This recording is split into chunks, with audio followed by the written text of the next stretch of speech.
예전에 TV에서 이제 한 다큐멘터리를 보았습니다. 이제 언제 했던 거냐면 광복절이 이제 되기 전에 했었던 다큐멘터리인데요. 일제 강점기 시절에 활동했었던 이 독립군과 그 안에 숨어 있었던 이제 밀정에 관한 다큐멘터리였습니다. 그러니까 밀정, 그러니까 겉으로는 이제 뭐 독립군 혹은 독립군을 도와주는 이제 뭐 조력자처럼 보였지만 실상은 고급 정보들 빼내 가지고 이제 그 일본 군이나 일본 경찰에게 밀고 했었던 어쩌면 이 독립운동에 있어서 굉장히 큰 실책을 가져온 그런 사람들을 다루던 그런 다큐멘터리였습니다. 그러니까 나라의 어려운 상황을 이용하여서 자신들은 고급 정보를 넘기는 대가로 그에 상응하는 또 이제 대가를 받고 그러면서 부를 축적해 나가는 그런 사람들을 추적하는 그런 다큐멘터리였습니다. 뭐 여기까지는 저도 뭐 영화나 뭐 드라마 뭐 또 다른 것을 통해 가지고 좀 알고 있었던 사실인데 그런 다큐멘터리를 보니까 새롭게 알게 된 사실이 무엇이냐면은 그러니까 전부 다는 아니었지만 이 밀정들이 처음부터 밀정이거나 밀고자는 아니었다라는 거예요. 처음에는 정말 그 영화 암살에서 보던 것처럼 정말 누구보다 열심히 나라를 위해서 조국의 그 독립을 위해서 헌신했던 그런 사람들인데 어쩌면 이 당근과 채찍으로 고문을 받던가 아니면은 정말 어마어마한 그런 보상 앞에 그들의 마음을 꺾고 배신하는 그런 모습을 보였다라는 거예요. 이들은 처음에 모습을 잃어버리고 동료를 팔고 나라를 파는 사람들로 변질되었습니다. 우리가 정말 잘 알고 있는 이 김자진 장군의 비서도 밀정이었다라고 하고요. 또 안중근 의사의 정말 절친한 동지도 밀정이었다라고 합니다. 계속해서 이제 밀정에 대해서는 이제 이 학자들이 또 이런 연구하는 그 사람들이 계속해서 좀 추적을 하고 있고 계속해서 이제 인물들이 명단들이 계속해서 이렇게 추가되고 있는 것 같습니다. 좀 참 이상했어요. 그런 다큐멘터리를 보면서 왜 이들이 처음에는 정말 나라의 독립을 위해서 자신의 그 생명을 바치면서까지 최선을 다해 왔는데 왜 그 모습을 끝까지 유지하지 못하고 정말 이 항일 무장 투쟁을 완성하지 못하고 변질돼 버린 것인가? 물 한 잔 다시 좀 먹겠습니다. 죄송합니다.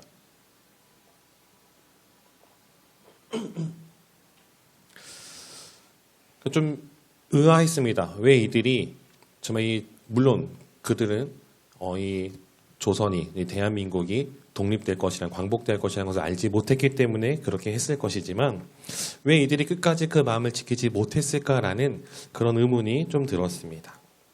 그런데 우리는 이렇게 처음 모습을 유지하지 못하고 변질되는 경우를 종종 보곤 합니다. 그러니까 단순히 과거에 있었던 어떤 밀정뿐만 아니라 우리 주변에서도 그리고 성경 안에서도 그런 사람들을 좀 보게 되는 것 같아요.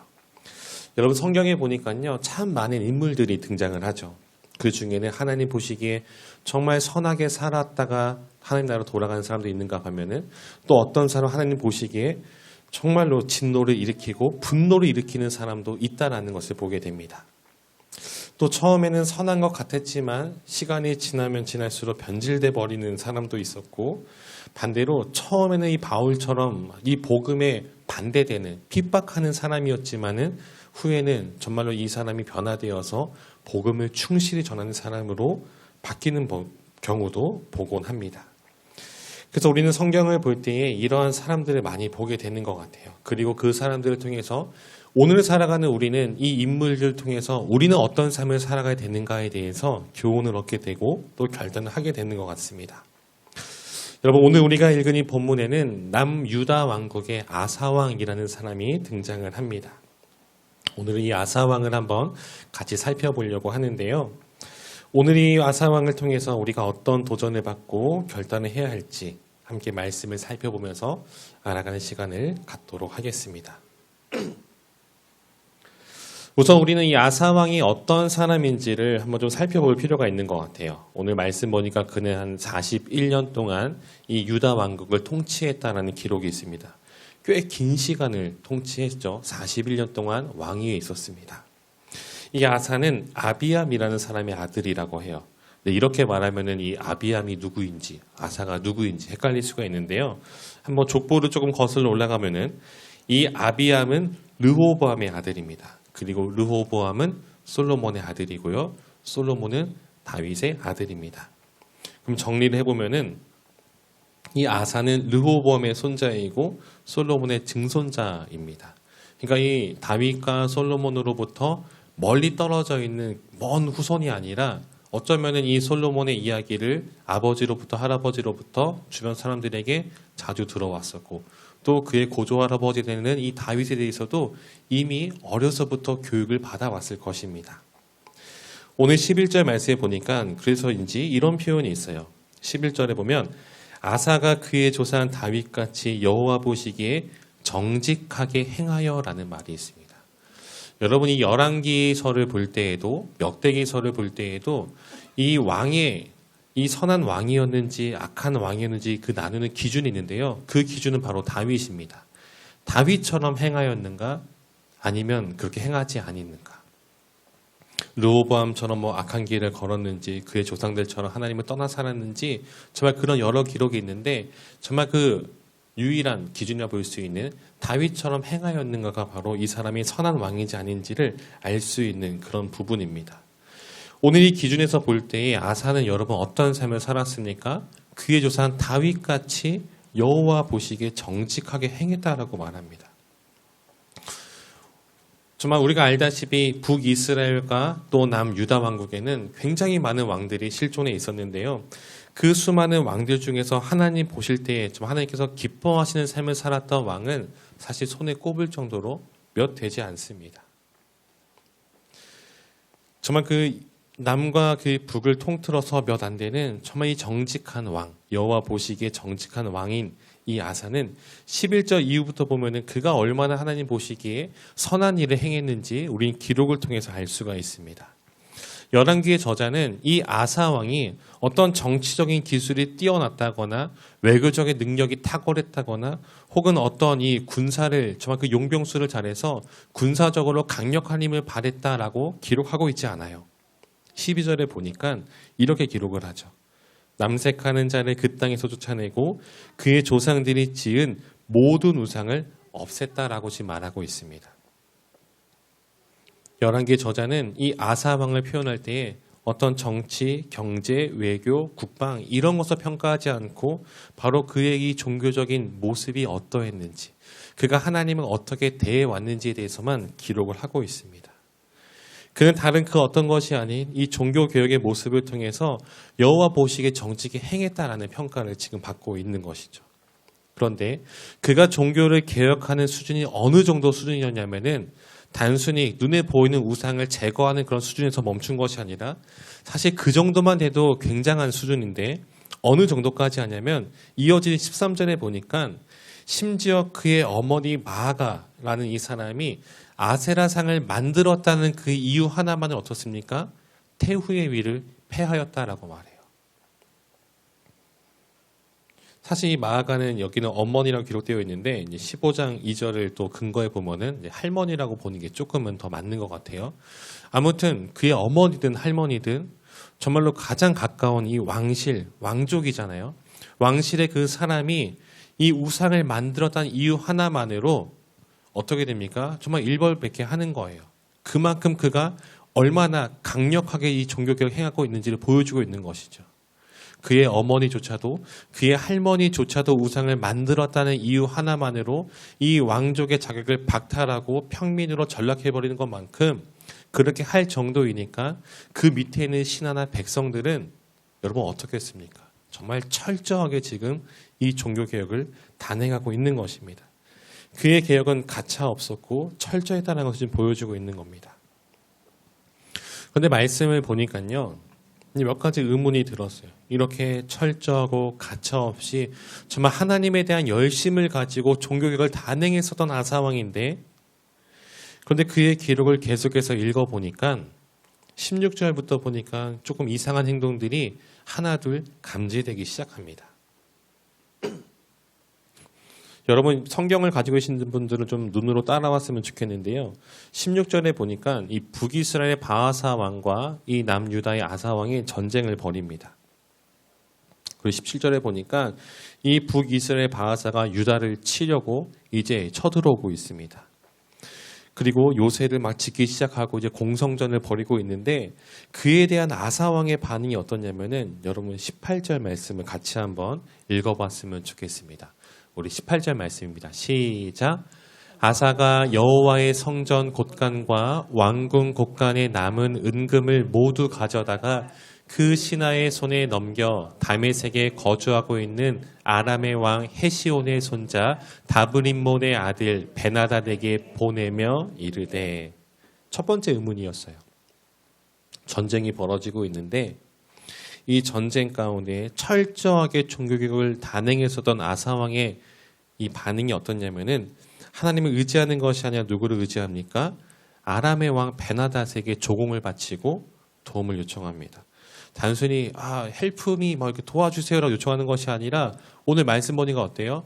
여호와의 성전 곳간과 왕궁 곳간에 남은 은금을 모두 가져다가 그가 할 수 있는 동원할 수 있는 모든 재물을 모아다가 아람 왕에게 바치면서 자기를 도와달라고 지금 간청하는 모습을 보이고 있습니다. 오늘 말씀 15절에 보면 그가 하나님의 성전에 헌물했었던 모든 은그릇과 금그릇 그것조차도 싹싹 긁어 모아서 정말로 그것을 다 갖다 바치는 모습을 보여주고 있습니다. 왜 아사는 하나님이 아닌 베나닷을 의지하게 된 것일까요? 이것이 첫 번째 의문이었습니다.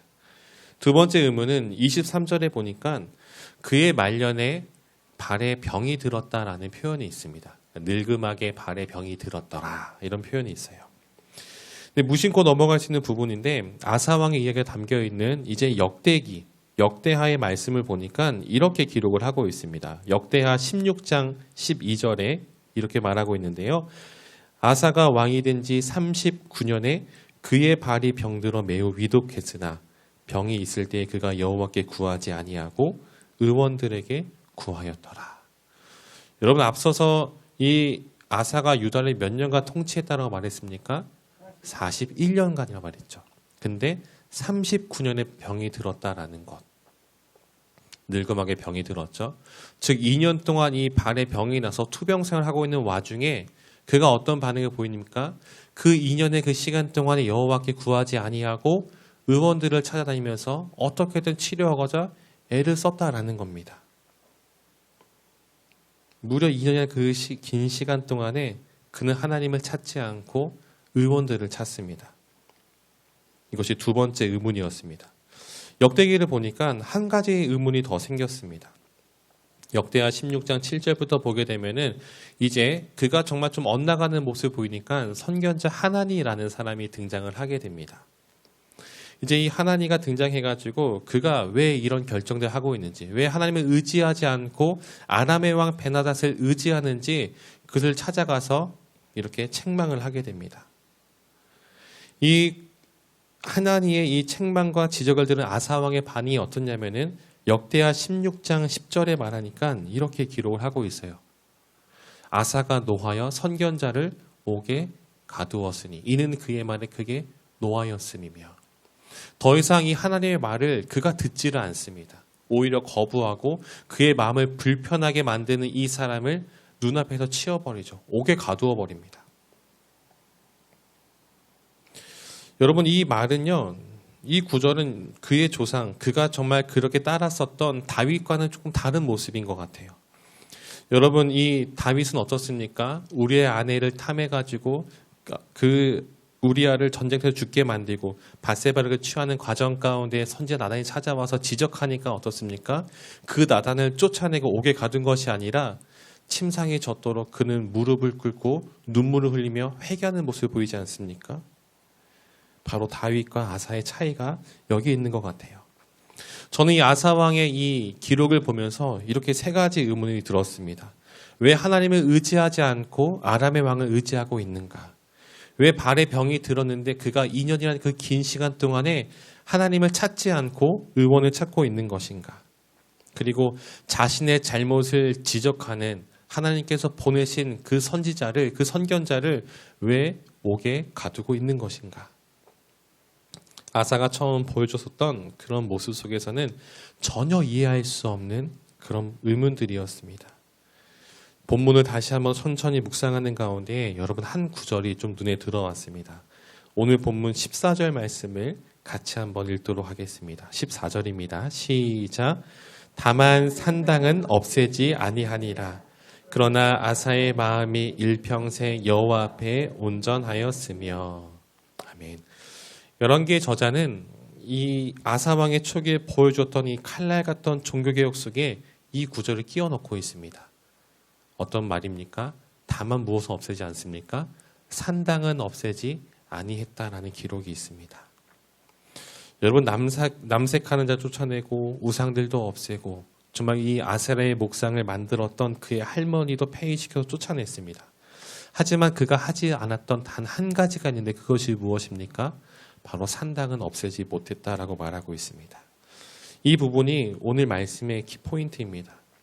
아사가 처음의 모습을 잃어버린 채 점점 더 하나님과 멀어지는 바로 그 이유는 바로 여기에 있습니다. 산당. 그가 산당을 없애지 않은 여기서부터 출발하고 있습니다.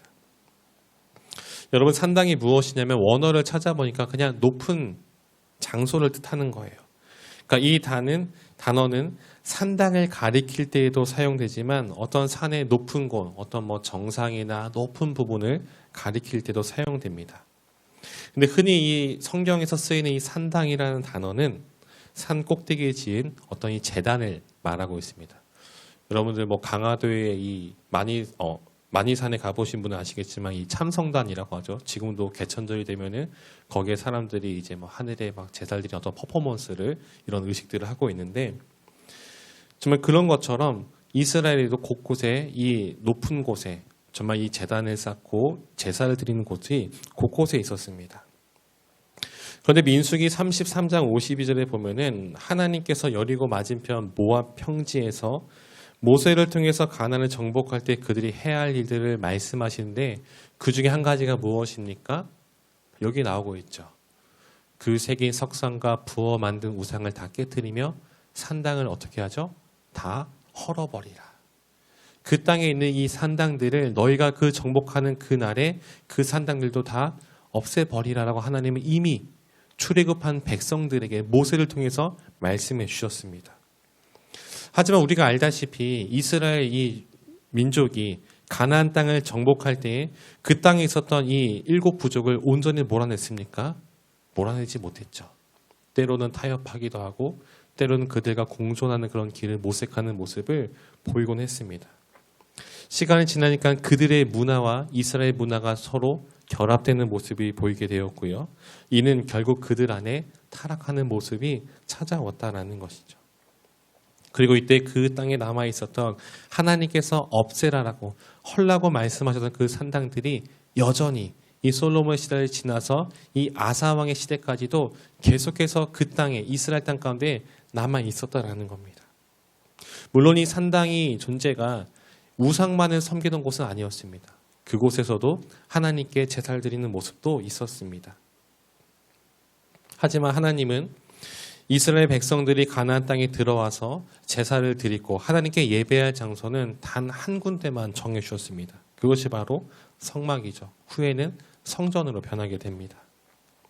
솔로몬 시대 때 성전을 건축하기 전까지는 아직은 성전이 건축되지 않았기 때문에 사람들이 곳곳에서 때로는 이 산당에서 하나님께 제사를 드리기도 했습니다. 솔로몬도 왕위에 오르고 나서는 성막을 찾아간 것이 아니라 기브온에 있는 산당에서 하나님께 1000번제를 드리기도 했습니다. 하지만 물론 옳은 모습은 아니었던 것 같습니다. 하나님께 드린 제사는 성막 그리고 성전에서 드렸어야 됐기 때문이죠. 그렇기 때문에 이 산당이 가지는 의미는 무엇입니까? 이미 여호와의 성전이 건축된 이후에도 이 산당이 남아있다는 것은 무엇입니까? 여전히 그 땅 가운데 하나님께서 원치 않는 것이 있다라는 것을 뜻하고 있습니다. 없애버려야 될 그리고 철저하게 파괴될 것이 바로 산당이라는 존재입니다. 하지만 왜 이 산당을 이스라엘 민족은 없애지 못하는 것입니까? 그것은 여전히 그들 안에 하나님 중심이 아닌 또 그 말씀에 온전히 순종하지 못하는 그들의 연약함 때문이라는 것이죠. 오늘 본문에서 아사의 첫 모습은 다윗처럼 다윗같이 정직하였습니다. 하지만 그에게 있었던 단 한 가지의 이 흠이 무엇이냐면 바로 이 산당을 없애지 않은 것입니다. 모든 것이 다 좋은데, 정말 모든 것이 하나님께서 보시기에 너무도 아름답게 행하고 있었는데 단 한 가지, 산당을 없애지 않는 것이 그에게 있어도 굉장히 치명적인 실수였다라는 것이죠. 그런데 이 실수가 아사 왕에게만 있었던 것은 아닙니다. 열왕기서를 살펴보면은 이 산당과 관련된 왕이 몇몇 더 등장하게 됩니다. 자세하게 다 하지 못하는데 제가 그냥 읽어만 드릴게요. 여러분들 한번 귀로 좀 따라왔으면 좋겠습니다. 아사의 아들 여호사밧에 대한 기록은 이렇습니다. 여호사밧이 여호와 앞에서 정직히 행하였으나 산당을 패하지 아니하였으므로. 아사의 아들도 여전히 산당을 없애지 못합니다. 그 다음은 요아스 왕인데요. 그의 기록은 이렇습니다. 요아스는 여호와 보시기에 정직히 행하였으되 다만 산당들을 제거하지 아니하였으므로. 요아스의 왕에 대한 기록도 이렇죠. 아마샤 왕은 아마샤가 여호와 보시기에 정직히 행하였으나 오직 산당들을 제거하지 아니하였으므로. 역시나 동일하죠. 그 다음 아사랴 왕은 아사랴가 여호와 보시기에 정직히 행하였으나 오직 산당은 제거하지 아니하였으므로. 요담이 여호와께서 보시기에 정직히 행하였으나 오직 산당들을 제거하지 아니하였으므로. 여호와 보시기에 정직히 행하였으나 다만 그들이 하지 못했던 것은 무엇이죠? 산당은 없애지 못했다라는 기록이 이어지고 있습니다. 신기한 것은 이렇게 정직히 행하였지만 산당을 없애지 못한 왕들의 결과도 비슷하다라는 거예요. 아사의 아들 여호사밧은 북이스라엘의 아합과 손을 잡습니다. 아합과 그리고 아하시아와 손을 잡습니다. 그리고 힘을 합해 배를 만들어서 지중해 해상 무역을 하려고 하는데 하나님께서 그 배들을 철저하게 파괴를 시키십니다. 요아스 왕은 아람이 침공하자 이 아사와 좀 비슷합니다. 성전에 있는 성물과 왕궁에 있는 금을 가져다 조공을 바쳤지만 후에 그는 신하들에게 암살을 당해 비참한 최후를 맞이합니다. 아마샤 왕은 에돔과의 전쟁 후에 세일 자손의 신을 가져와 경배하고 분향하였고 마찬가지로 신하들에게 암살당해서 비참하게 죽게 됩니다. 아사랴 왕은 교만한 마음으로 제사장 대신 하나님께 분향하려다가 이마에 나병이 생겨서 죽는 날까지 별궁에 격리되어 살다가 죽게 됩니다. 요담 왕은 일평생 성전에 들어가지 않았고 백성들은 더욱 부패하였다라고 합니다. 여호와 보시기에 정직히 행하였지만 성전에 들어가지 않아요. 백성들은 더욱더 악의 길로 빠져들게 됩니다. 여러분, 이들의 모습에 나타나는 모습은 어떻습니까? 그들의 말년이 정말로 처음 모습처럼 아름답게 가는 것이 아니라 하나님께 버림받은 모습으로 그렇게 변해간다라는 겁니다. 초반에는 정직히 행하였지만 그들 나중을 살펴보니까 모두가 자기가 하고 싶은 대로 살아갔고 자기 마음대로 살아가면 볼 수 있습니다. 왜 그렇습니까? 그들 가운데 여전히 없애지 않은 산당이 있었기 때문입니다. 그렇기 때문에 여러분 이 문제를 이렇게 볼 수도 있습니다. 그것을 굳이 산당을 없애고 안 없애고의 차이냐라고 물어볼 수도 있습니다.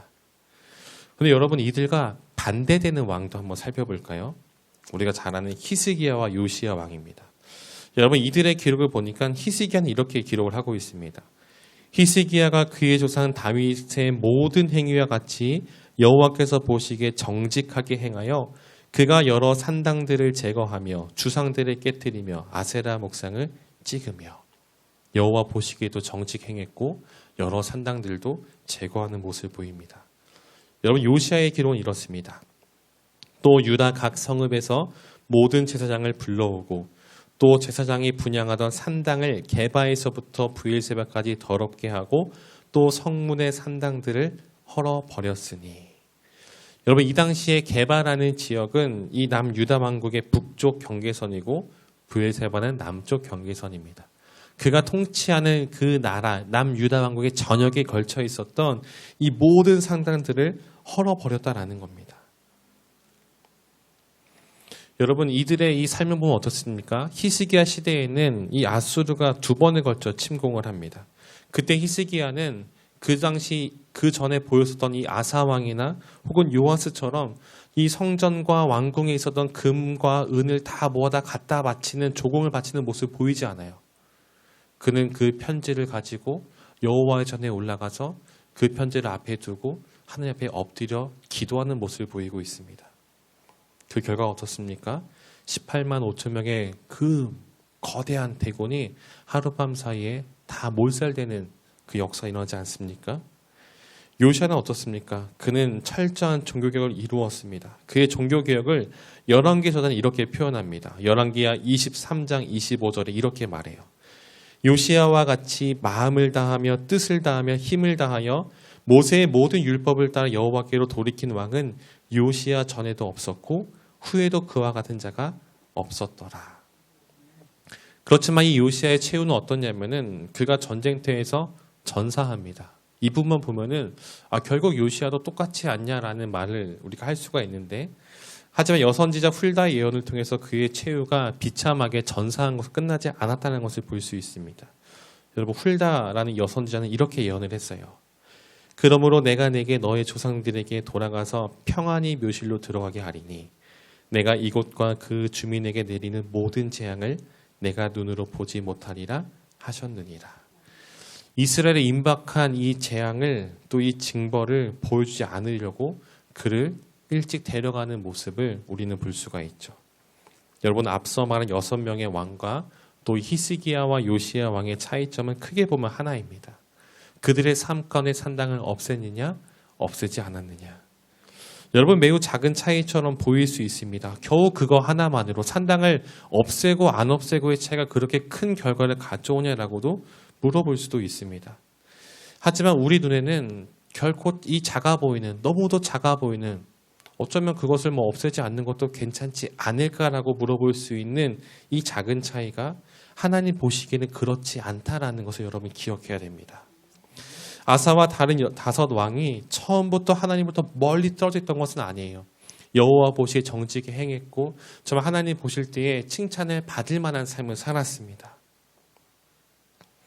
하지만 정말 중요한 단 한 가지, 하나님께서 없애라라고 말씀하셨던 그 한 가지를 없애지 않았을 때에 이미 불행의 싹은 그들의 삶 가운데 자라나고 있었다라는 것입니다. 사랑하는 성도 여러분, 오늘 이 말씀을 우리의 삶 가운데 한번 적용해 보았으면 좋겠습니다. 오늘 우리에게도 산당은 존재하고 있습니다. 물론 이들처럼 그런 모습은 아닐지라도 우리의 그 삶에 맞춰서 조금은 변형된 산당들이 저마다 가지고 있을지 모릅니다.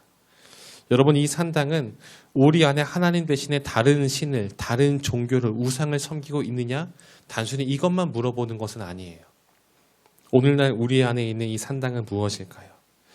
하나님을 믿음으로 이전에 즐기던 세상의 모든 것들은 다 버렸다라고 말하지만 여전히 내 손으로 움켜쥐고 있는 것, 여전히 버리지 못하고 있는 것, 여전히 이 손으로 꽉 쥐고 있는, 결코 버리지 못하고 있는 것, 그리고 그 누구도 알지 못하게 꽁꽁 숨겨두고 있는, 바로 그것이 오늘 우리 안에 자리 잡고 있는 산당일 것입니다. 여러분, 이 산당은 다른 사람 눈에는 결코 보이지 않을 수 있습니다. 하지만 여러분, 이 산당이 우리 안에 여전히 자리 잡고 있는 한 이것이 언제든 우리의 그 삶 가운데 터질지 모르는 시한폭탄과도 같다라는 것을 우리 모두가 좀 기억했으면 좋겠습니다. 각자에게 있는 산당은 저마다 다 다를 수가 있습니다. 제가 예전에 사역했을 땐 누군가에게는 손주들이 되기도 하더라고요. 손주들 때문에 예배 나오는 것들도 소홀히 하시고 그 친구들을 돌봐야 되기 때문에 정말 그 모든 에너지와 그 정신을 아이들에게 쏟는 그런 모습을 보기도 하였습니다. 또 누군가에겐 개인의 취미 활동이 될 수도 해요. 갑자기 1박 2일로 낚시를 하러 간다면서 서해안으로 막 그 새벽같이 그 힘들게 일 마치시고 밤 새워서 낚시터에 가서 배 띄우고 낚시하는 분을 보기도 하였습니다.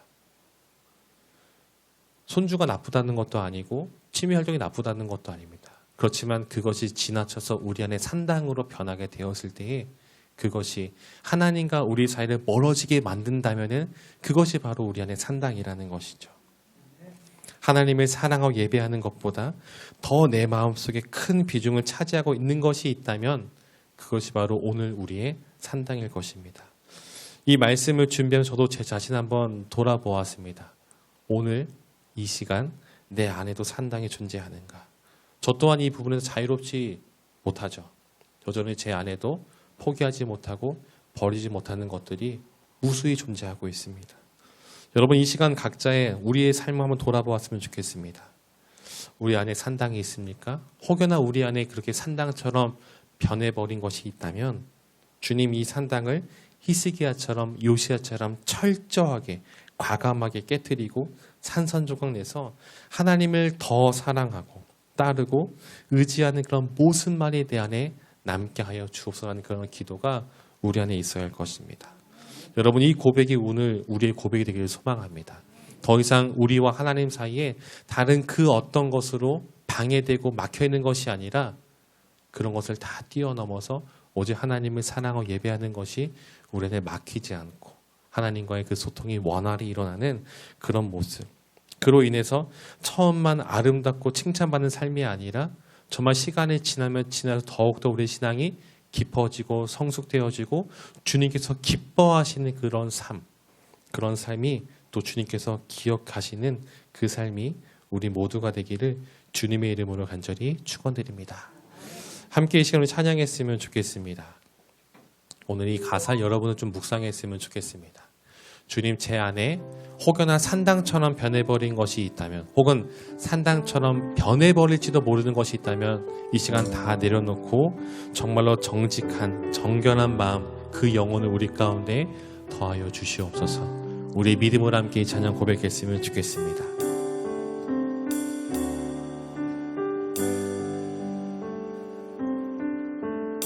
정결한 마음, 정결한 마음 주시옵소서. 오 주님, 정직한 영을 새롭게 하소서. 정결한 마음 주시옵소서. 정결한 마음 주시옵소서. 오 주님, 정직한 영을 새롭게 하소서.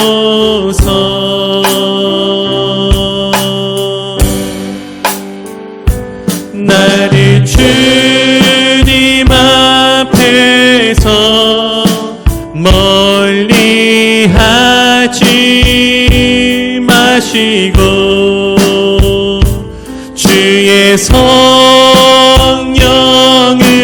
거두지 마옵소서.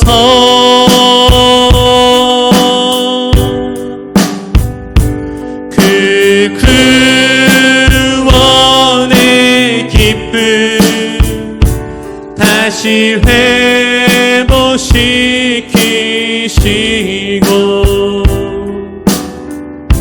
전치 않는 맘 내 안에 주소서. 나를 주님 앞에서,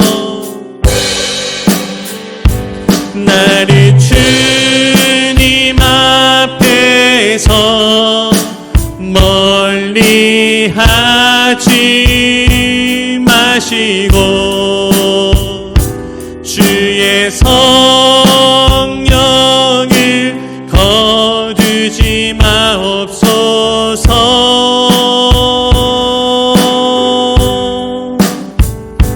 그 구원의 기쁨 다시 회복시키시고